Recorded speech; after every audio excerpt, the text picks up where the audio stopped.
Hey, yeah, what's up? This disciple Marcello Occurrence reign back up in this anti-Illuminati all day. Yeah, so this message right here is going to be basically about loyalty to the first generations of African American. Loyalty to the first generations of African Americans. See, I don't have to be loyal to gang banging, drug selling, hip hop that doesn't educate, hip hop that pulls down, hip hop that influences people to kill people. I don't have to be loyal to that. I don't have to be loyal to the black movies that continues to keep this certain stereotype going in our community. I don't have to be loyal to that. I don't have to be loyal to all these hood politics, all this no snitching policy when God is on the right side of the law, meaning he locks criminals, he wants criminals to get locked up. See, I don't have to be loyal to that. Oh yeah, you didn't know that, did you? God doesn't have a problem with people snitching. Let that resonate. Let that resonate. At the end of the day, God doesn't have a problem with people snitching. See, I'm free. I'm free. I'm free from you all, including you. All you street people, the street kingdom, I'm free from it. Because I know that God wants people selling drugs in jail. Hey, he don't want you on the streets. If you gangbanging, God wants you in jail. I know you don't want to hear the whole butt naked truth. That's the difference between keeping it real and keeping it 100. I'm keeping it 100. Keeping it real failed me. I had to elevate and start keeping it 100. You'll get it later. You'll get it later. That's why you dying now, because you trying to keep it real. What you should have did was elevated and kept it 100. You should have elevated and kept it 100. You would still be here. You know why I'm still here? Because I keep it 100. You keep it real and you die real. I die. I'm still alive 100. Whoosh. So that being said, let me proceed. I don't have to be loyal to these present generations. They only represent the present generations. Make sense? They do not represent the full embodiment of the African American community and experience and principles and perspective. You don't have the whole perspective of the African American community in these present generations. Huh? That's why you don't hear nothing about pro-black anymore. You know why? Because the perspective is messed up right now in these new generations. And I'm supposed to be loyal to that, to be black. Newsflash.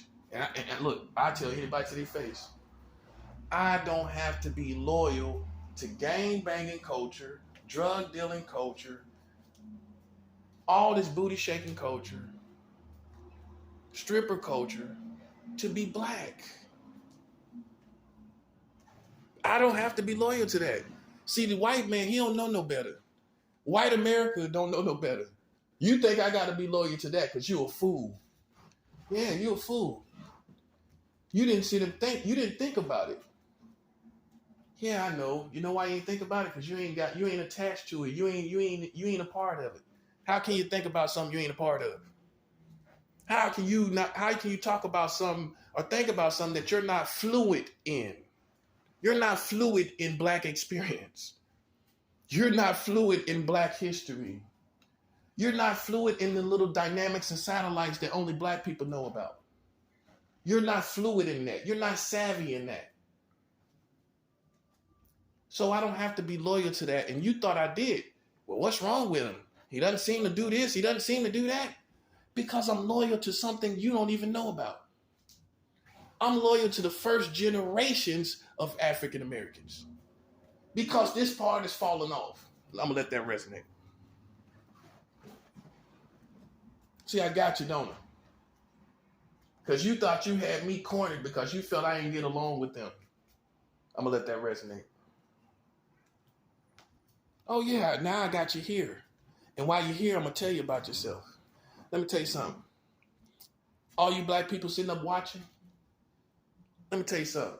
I don't got to be loyal to you. You're keeping gangbangers alive.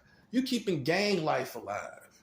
You're keeping all this culture and all the negativity alive through your culture. And guess what? You call these things a part of your culture. You actually are making these things cultural. Gang banging, killing, all this killing and craziness. You have made murder culture. When I listen to murderous hip hop, it's because I'm in a real war. I'm gonna let that resonate. Yeah, because I know you saying I heard him listening to murderous hip hop. But you can't make something be on my mind that ain't on my mind. You know what's not on my mind? Killing black people. You know what's on your mind when you listen to that? Not killing white people. What you think about when you hear that murderous music? You think about killing black people. Oh, you might not say it, but it's the obvious. So you think about killing Asian people when you listen to murderous hip hop? You think about killing Mexicans when you listen to murderous hip hop? You're thinking about killing white boys across the country? No, you're not. Let's keep it 100. You think about busting somebody around the hood, around the way. And I'm supposed to be loyal to that. Think about it. Now ask yourself, will Malcolm X be loyal to that? Being it so much negative, being it so much of a contrast about preserving black life, do you think Malcolm X will have something to do with that? No, see, you want to lie. You want to be biased. You want to be biased and sit up and you want to die like that. That's good for you, but don't let nobody else die like that.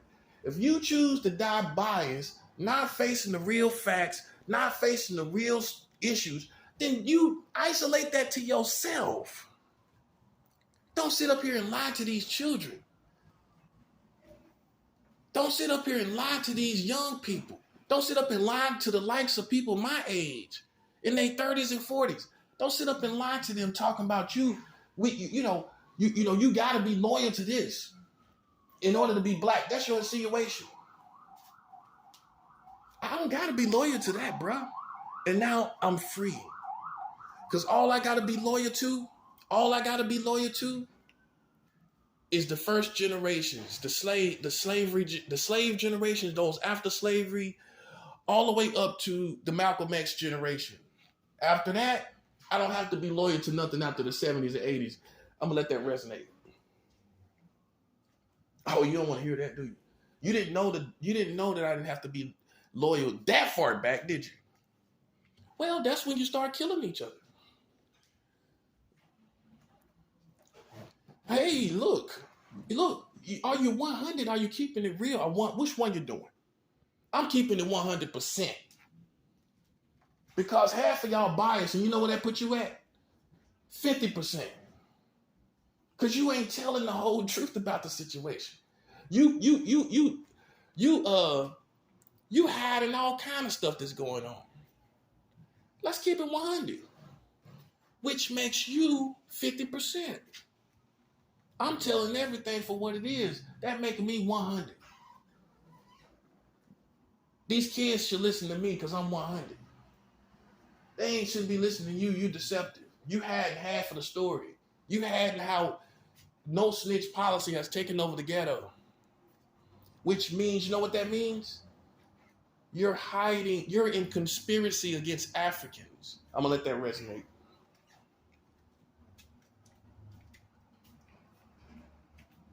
You're in conspiracy against African Americans. and you think the likes of Malcolm X will be on your side. Every time you look at that shirt that you got, it's Malcolm X. Be reminded that Malcolm X did not see the crack epidemic. He didn't see gang banging. He didn't see any of this, all this killing of children, innocent babies, literal. He didn't see all that. So how can you sit up and say, well, Malcolm X will ride with us? Yeah, you might want to think about that. It's so much of a contrast from his generation. Look at it. From Malcolm X generation in atmosphere and environment to now. Let's look at it. There was no heroin really on the streets. That was about the 70s. There was no crack on the streets. That was the 80s. In the 90s, it was an all-time high as far as gangbanging. He was here for none of those 3 decades. Significant decades in your country concerning your experience here and what it was formed and what it became. What it was formed to be or what it became to be. The 70s and the 80s and the 90s for the African American experience was very defining. Let me let that resonate.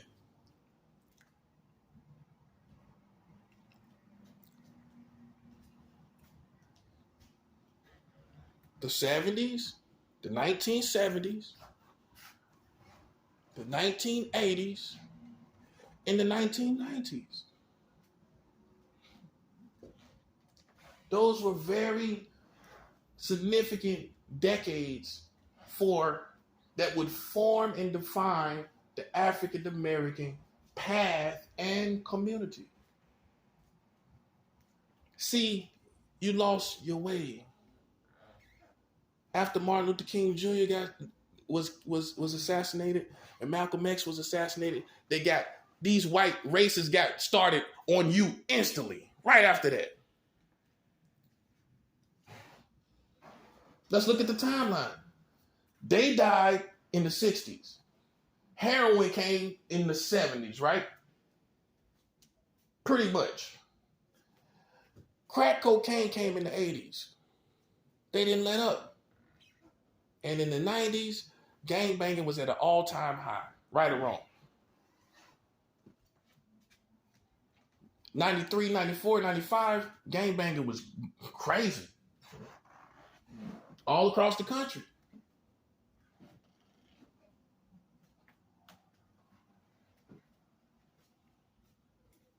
And those were the decades that would make or break the Black community. It was right after Malcolm X and Martin Luther King Jr. The American community, the white racist community, got right on you after that. Listen to me. They got right on you after that. They had no mercy. You got drugs in the community after that. You got guns shipped in the community after that. Rap music came after that. The culture was all about you dying. Let that resonate.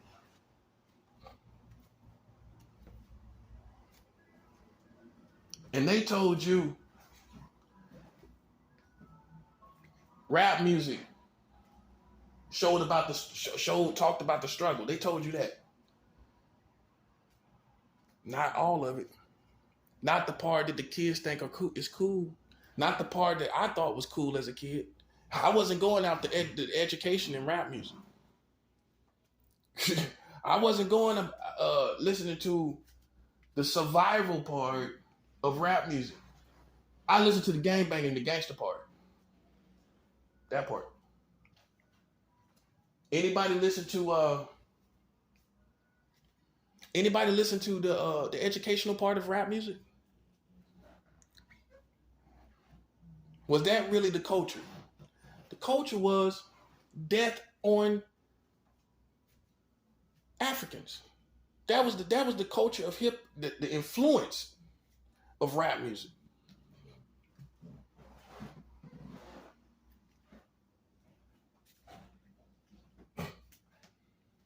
So from the 70s, the 80s, and the 90s,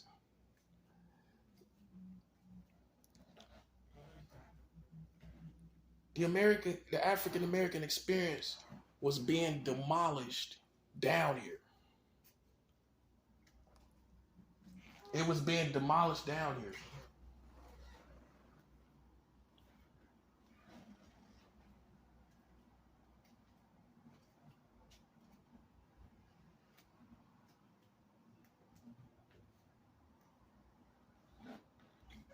Okay?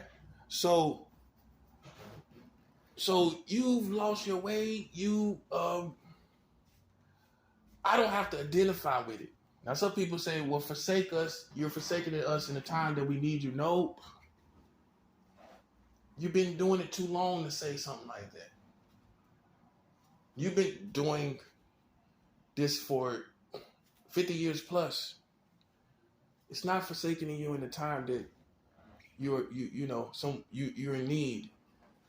You've went the opposite direction of the four founding or the fathers of our community, the African slaves, the generations after slavery, and up into Malcolm X, his generation. After that, you didn't follow them. I'm gonna let that resonate. Crack cocaine became your daddy. Crack cocaine became your leader. I even sold a little crack myself. Crack cocaine became the leader. It put food on the table. It made you look cool. You know, people rapped about it. It's done fed a lot of people. Crack cocaine has fed a lot of people. Crack cocaine became daddy.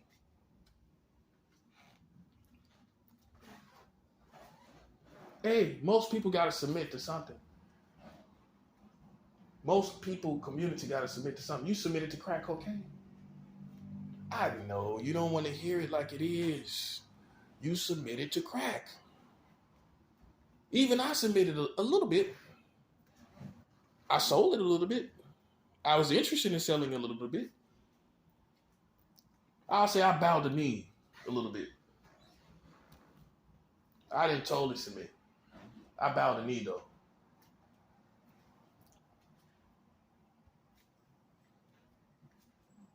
But I'm sorry for you. I'm sorry for you. You know, you shouldn't expect me to be loyal to something that is that destructive. You want somebody to be, without even realizing it, a martyr for a destructive community that doesn't even love each other. I'm sorry, I can't do that for you. I can live for you, but I can't die for you. I can live to do something for you, but I can't die for you. I'm sorry. I can live for someone to do something for someone, but I ain't gonna die for you. In my opinion, it's not worth it. Well, you're already killing each other, so what would anyone's death be worth? It doesn't add up. No, buddy. That time is gone. And that's what you need to realize. Times when people feel like dying for a community here in America was worth it. I don't feel like dying for anyone here is worth it. Dying for the truth is always worth it. But there's no community worthy for someone to die for them. Not to me. You killing yourselves. Come on. And see, that's what Malcolm X would be on. You don't think so, but he would be. You know that. MLK, the same thing. He would be on you killing yourselves. I can't be a part of that. Something to that effect. Not, oh, I'm with you forever, and you're actually killing. You don't realize how much of a contrast this generation is to the Malcolm X generation and the MLK generation. You don't realize all you are good for doing is showing aggression. I'm gonna let that resonate. And here's the thing. You're showing aggression towards the wrong people. Hey, you ain't pressing on Donald Trump, are you? You ain't pressing on the American government that put pressure on you all your life and existence here in America, are you? They ain't never let up on you. So you fight convenient enemies. You fight people you think you can beat. You don't fight your biggest enemy. Won't you go fight your biggest enemy? In other words, won't you go pick on somebody your own size? Won't you go pick on somebody your own size? Yeah, with money and everything. Won't you go do that? You ain't gonna do it, you know? Because you know why? Because you follow suit with America. America is big for picking on somebody smaller than them too. Oh, that's what they're trying to do to me, but I beat them. They won't go play with Russia like that. Don't be deceived. Them giving money to Ukraine is not fighting Russia. Have they sent any troops to Russia? Let that resonate. Have they sent any troops, American troops, to Russia, not Ukraine? Any of these volunteers going over to Russia? You don't see that, do you? Because America never picks on somebody their own size. They ain't never played with Russia. They know better than that. They know better than that. But they want to play around me. Yeah, that's how it is. But they won't go play with Russia. They'll go play with Iran. People who haven't even made their nuclear weapons because they stopping them. Let that resonate. You stopping Iran from making weapons, but you going over there like you going to war. Most of your wars that you fight was unsophisticated people. Most of the American wars was unsophisticated enemies. And you getting magic badges of honor. Well, you're fighting unsophisticated enemies. Who really sophisticated did you fight? Who had power in the same level of weaponry that you had, that you fought and won? I'm going to let that resonate. Boom. Name one adversary that you fought that had the same amount of weapons, the same amount of money, the same amount of power. Even like someone even close, right? And you getting all these medal badges of honor like you went over there and fought some hard enemy. You ain't never really fought no hard enemy. What hard enemy have you really fought? You ain't never fought Russia. Not face to face. Because you never faced your biggest enemy. They didn't like you. They still don't kind of like you. Okay? And you consider them your number one adversary. Listen to the politics. Let that resonate. Listen to your politics. You can tell Russia is the number one enemy to these Americans. But I bet you won't try them on the battlefield, will you? Because you don't want that kind of smoke. It's too costly. But you'll go fight Iran that you are preventing from making nuclear weapons. Yeah, you slowing them down, and you're gonna go over there and you act like you want to fight them. At the same time, you're slowing them down from making nuclear weapons, and then trying to act like you'll fight them. Same thing with Iraq. You went over there talking about weapons of mass destruction, right? Right or wrong, guys? Back in 2003, Bush and them went over there talking about weapons of mass destruction. You see how they think?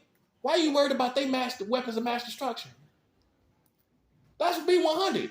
You have weapons of mass destruction. Do you or do you not? Let's define what's weapons of mass destruction. First off, foundationally, nuclear weapons. America, if you have nuclear weapons, why can't everybody else? Did you Americans ever think about this? Well, who are they to have the right to tell people they can't have a certain type of weapon? I don't care what the cost is, because we see they're the enemy anyway. They're the enemy to overall well-being and goodness. That's all I care about. Overall well-being for humanity and goodness. You see the stuff they're doing now? We can never trust them again. I don't trust them. I would never trust them again in my life. I would never trust them again. My guard is always up for the rest of my life. See, that's what happened to these other people. You take your guard down. I ain't never taking my guard down. I ain't gonna live in fear. I ain't gonna live in hate either. But I'm never gonna totally let my guard down to a people like that. And I should be armed, right? Yeah, they playing games. I should be armed. It's not being a psycho. It's being quite wise, actually. That's why you never really see me totally slipping. I ain't never totally slipping. I might not have a bazooka, but I ain't never totally slipping, buddy. So who is America to tell anybody what kind of weapons to have? You're not the poster boy for good well-being and ethics. Who are you to tell Iran they can't have weapons? Or what type of weapons they're supposed to have? I mean, I'm asking real questions. What makes you qualified? What makes you qualified? What qualifies you when you go over Afghanistan and mess up 20 years of progress and the Taliban is back on top in Afghanistan? What qualifies you to tell anybody what type of weapons they're supposed to have? Now, see, it's just like everybody said. You are indeed the world police. Yeah, you're the world police. Man, I'm not scared of no America. Not nobody that's marrying 44 states with children. That's a joke. That's Ronald McDonald. A clown. You up there marrying children. I would never look at you with a straight face. You can't never look at me with a straight face. I don't care how much military training the police you got. CIA, FBI, you marrying children in 44 states, buddy. You making a girl wifey. You making a little girl wifey. That's your wifey. She's in single digits, and that's your wifey? That's a joke, man. You can't see that, y'all? Man, that's the biggest joke. I could go all day on that one.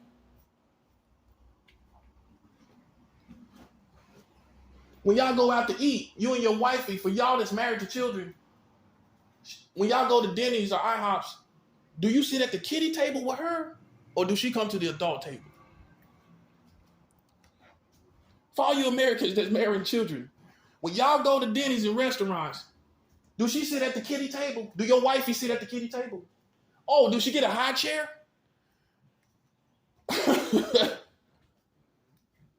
Hey, you marrying children.